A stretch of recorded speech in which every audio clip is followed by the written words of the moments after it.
ჩემმა პოლიტიკურმა პრაქტიკამ მაჩვენა, რომ რეფორმების გატარებას ეწირება ადრე მოპოვებული პოპულარობა. კარგავს სიყვარულს, მაგრამ შემდეგ გაწეული სამუშაოსთვის მაინც ყველა მადლობელია. საქართველოს პრეზიდენტთან ინტერვიუს ფრანგული გაზეთი Le Monde აქვეყნებს. მიხეილ სააკაშვილი აღიარებს, რომ საპრეზიდენტო ვადის დასრულების შემდეგ პრემიერ-მინისტრობაზე ოფიქრია, თუმცა გააკეთებს თუ არა პოლიტიკაში დარჩენის სასარგებლო არჩევანს ჯერ არ გადაუწყვეტია. პრემიერ-მინისტრობის შესაძლებლობაზე მიფიქრია, მაგრამ ამ საკითხთან დაკავშირებით ჯერ ბევრი რამ გაურკვეველია. ვინ იცის 2 წლის შემდეგ რა ეკონომიკური ვითარება იქნება, რა მდგომარეობაში იქნება საკონსტიტუციო რეფორმა, ჩემი განწყობა და პოლიტიკური რეიტინგი. პრეზიდენტის თქმით, ამ ეტაპზე თავისუფლება და ქალაქში დაცვის გარეშე სიარული ხიბლავს. მთავარ მიზნად კი სააკაშვილი დაწყებული რეფორმების გაგრძელებას ასახელებს. მიხეილ სააკაშვილი დარწმუნებულია, რომ ნაციონალური მოძრაობის სახით ისეთი პარტია შექმნა, რომელიც მისი პოლიტიკიდან წასვლის შემდეგაც განაგრძობს არსებობას. საქართველოს პრეზიდენტი დღეს ფრანგ კოლეგას შეხვდება. ლიდერები ორ ქვეყანას შორის ურთიერთობებზე ისაუბრებენ და ცეცხლის შეწყვეტის შესახებ ეგრეთ წოდებულ მედვედევ-სარკოზის შეთანხმებასაც განიხილავენ. ელისეის სასახლეში კი სანდრა რულოვსი და სარკოზის მეუღლე კარლა ბრუნი ისაუბრებენ. მიხეილ სააკაშვილი საფრანგეთში პირველი ოფიციალური ვიზიტით რამდენიმე დღეა იმყოფება. ვიზიტის ფარგლებში პრეზიდენტმა სხვადასხვა დონის შეხვედრები უკვე გამართა. მიხეილ სააკაშვილის შემდეგ საფრანგეთს ვლადიმერ პუტინი ეწევა.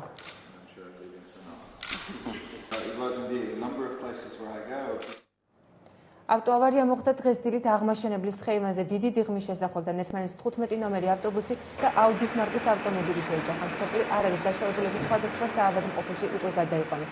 7 მათგანი ავტობუსის მგზავრია, 3 კი აუდის ჯიპში იჯდა.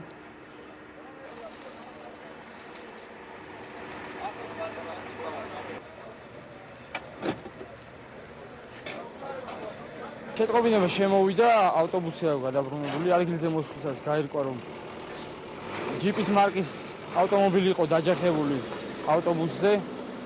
მოხდა დროულად დაზარალებულების გადმოყვანა. დაახლოებით 12 ადამიანამდეა დაშავებული, რომლებიც გადაყვანილები არიან საავადმყოფოებში. რაც თავარია, მათ სიცოცხლეს საფრთხე არ ემუქრება და არავინ არ დაღუპულა, რაც თავარია და მოხდა ის, რომ დაახლოებით 10 საათზე აღმაშენებლის ხეივანზე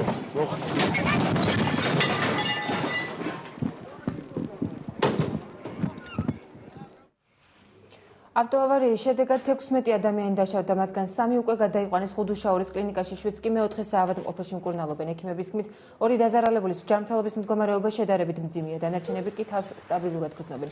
ავარია დღეს დილით აღმაშენებლის ხეივანზე დიდი დიღმის შესახვევთან მოხდა. ერთმანეთს 15 ნომერი ავტობუსი და აუდის მარკის ჯიპი შეიჯახნენ. პაციენტი შემოიყვანეს ავტოსაგზაო შემთხვევიდან, 2 მდგომარეობა არის მძიმე, დანარჩენებთან ძირითადად აღინიშნება ქალატვინის ტრავმა, სახისძულების ტრავმა, გულმკერდის დაჟიჟილობა, მუცლის დახურვის ტრავმები. ახლა მიმდინარეობს მკურნალობა და დიაგნოსტიკა, რომ უკვე დავაზუსტოთ. ერთი პაციენტი უკვე აყვანილდა საოპერაციაში. Რამდენიმე კლინიკას ინფორმაციით მიმართა პაციენტებმა, მაგრამ ისინი მაშინაც გაწერილი იყვნენ, რამდენადაც მდგომარეობა იყო აბსოლუტურად დამოკმაყოფილებელი. რაც შეეხება მათი პაციენტიდან, 8 შეიძლება ჩაითვალოს დამოკმაყოფილებლად, ალბათ უახლოეს საათებში მათ გაწერენ კაბინაზე. ჟენევაში დღეს კავკასიის უსაფრთხოების საკითხებზე საერთაშორისო დისკუსიების მომდევნო მე-11 რაუნდი გაიმართება. შეხვედრაზე ქართული მხარე კონფლიქტის ზონაში რუსი ოკუპანტების მხრიდან ადამიანის უფლებათა დარღვევის საკითხზე ისაუბრებს და ფაქტებზე რეაგირებას მოითხოვს. სოხუმის რეჟიმი კი აპირებს ჟენევაში გალის რაიონში მკვლელობაზე გაამახვილოს ყურადღება. ამ ფაქტებს აფხაზური მხარე ქართული სპეცსამსახურების მიერ განხორციელებულ ტერაქტად აფასებს. ცხინვალის რეჟიმი იმასაც გეგმავს, რომ მომდევნო რაუნდზე ქართული მხარის მიერ მედვედევის სარკოზის შეთანხმების დაცვის, ასევე ძალის გამოუყენებლობის შეთანხმების გაფორმების საკითხი დააყენოს. ოსური მხარე იმ საკითხსაც წამოსწევს, რომ ჰუმანიტარული ხასიათის გატაცებული ოსი მოქალაქეებს და ეგრეთ წოდებული საზღვრის გადაკვეთის საკითხებსაც დააყენებს. დღეს წესრიგში ძალის გამოუყენებლობის შეთანხმების საკითხს აპირებს რუსული მხარეც. კავკასიის უსაფრთხოების საკითხებზე საერთაშორისო დისკუსიების წინა რაუნდი 30 მარტს გაიმართა. სოციალ-დემოკრატები საქართველოს განვითარებისთვის ქართულ პოლიტიკას ემიჯნებიან. პოლიტიკური მოძრაობის წევრებმა პრესკონფერენციაზე 30 მაისის თვითმმართველობის არჩევნებზე ისაუბრეს. მათი თქმით, ამ არჩევნებმა დაადასტურა, რომ ქართველმა ხალხმა ქვეყანაში შექმნილი ვითარების შესახებ მათი შეხედულებები უნდა გაიზიარონ. დღეს გამოვაქვეყნეთ მიმართვა ქართულ ხალხს. რადგან რომ უარი თქვათ უშედეგო პოლიტიკაზე. რადგან რომ გავიაზროთ თემა საზოგადოება, თემა ხალხმა, რომ არჩევნები პოსტსაბჭოთა საქართველოში არ არის ინსტრუმენტი, რომელიც უზრუნველყოფს ხელისუფლების ცვლილებას. ხელისუფლების ცვლილება არჩევნების მეშვეობით არ მომხდარა და ამ ვითარებაში ვიდრე რადიკალურად არ შეიძლება საზოგადოებრივი განწყობები, პოლიტიკური მოქმედების სტილი ეს ამ როლს არ შეასრულებს. ჩვენი მიმართვა განპირობებული არის ძირითადად 30 მაისის არჩევნების შედეგებით და იმ წინარე პროცესებით, რომელიც წინ უძღოდა აი ამ არჩევნებს. აი ამ არჩევნებმა კიდევ ერთხელ დაგვარწმუნა ჩვენ იმაში, რომ აი ამ ფორმით რაიმე შეცვლა არა მარტო ხელისუფლების, არამედ ქვეყანაში ცხოვრების გაუმჯობესება ძირფესვიანად უბრალოდ შეუძლებელი.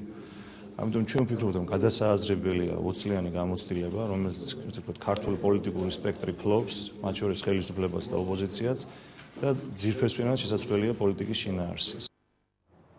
ივანე ჯავახიშვილის სახელობის სახელმწიფო უნივერსიტეტმა ნოტარიუსთა პალატასთან ურთიერთთანამშრომლობის ხელშეკრულება გააფორმა. შეთანხმების საფუძველზე უნივერსიტეტის სტუდენტებს შესაძლებლობა მიეცემათ თეორიული ცოდნა პრაქტიკაში განახორციელონ. გია ხობუასმით მემორანდუმი ახალგაზრდების დასაქმებას შეუწყობს ხელს.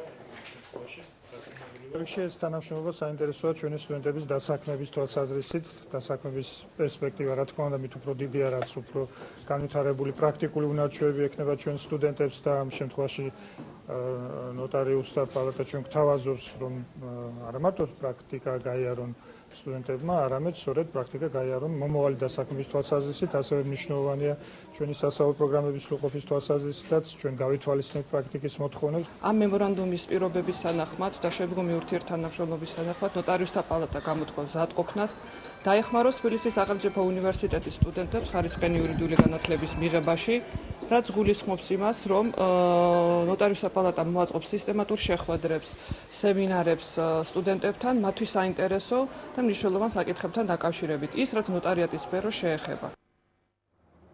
განათლების მინისტრი დიმიტრი შაშკინი და სამედიცინო სადაზღვევო კომპანია არქიმედე გლობალ ჯორჯიას გენერალური დირექტორი თბილისის 55 საჯარო სკოლას სტუმრობდნენ. ახალი სასწავლო წლიდან ბავშვების ჯანმრთელობაზე მანდატურებით იზრუნებენ. სკოლაში თანამედროვე სტანდარტების შესაბამისი სამედიცინო კაბინეტი გაიხსნა. ახალი პროგრამა პირველადი სამედიცინო დახმარების გაწევის მიზნით მსგავსი კაბინეტების მოწყობას ყველა სკოლაში ითვალისწინებს.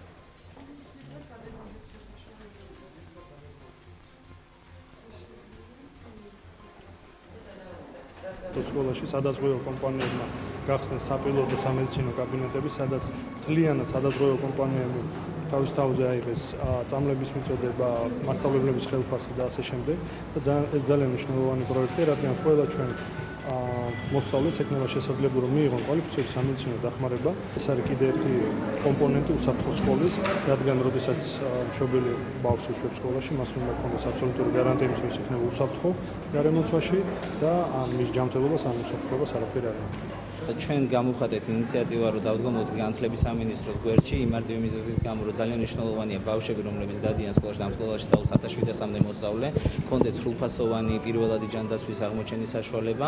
დღევანდელი დატვირთვებიდან გამომდინარე, დაახლოებით 20-30 ბავშვი სარგებლობს ყოველდღიურად ამ სამედიცინო მომსახურებით და ჩვენ მომავალშიც ვაპირებთ სამინისტროსთან თანამშრომლობას, რომ დავნერგოთ პირველადი ჯანდაცვის კაბინეტების მუშაობა მთლიანად საქართველოს სკოლებში. რუსეთ-საქართველოს ომის შემდეგ რუსი ხალხისადმი ქართველი ხალხის კეთილგანწყობა არ შესულა. ამის შესახებ რუსეთში მოღვაწე წარმოშობით ქართველმა მსახიობმა ოლეგ ბაცილაშვილმა რია ნოვოსტის თბილისის საერთაშორისო პრეს-ცენტრში გამართულ პრეს-კონფერენციაზე განაცხადა. მსახიობმა ქართველ ჟურნალისტებს მის მიერ განსახიერებული როლების შესახებაც მოუთხრა და სხვადასხვა ლიტერატურის წაკითხვა ურჩია. იქ დეტალურად და ძალიან საინტერესოდ არის გარჩეული სტალინის ურთიერთობები შოლოხოვთან, პასტერნაკთან, ბაბელთან, ბულგაკოვთან და ბევრ სხვა მწერალთან. ძალიან საინტერესო წიგნია. იკითხება როგორც დეტექტივი. აქ არის ბევრი საინტერესო დოკუმენტი, რომელიც ადასტურებს სტალინის სათუთ დამოკიდებულებას ლიტერატურისადმი. აქ ჩანს როგორც ცდილობდა ის გადაეცა მწერლობა ადამიანთა სულების შეცვლის იარაღად, რასაც მან სამწუხაროდ მიაღწია კიდეც.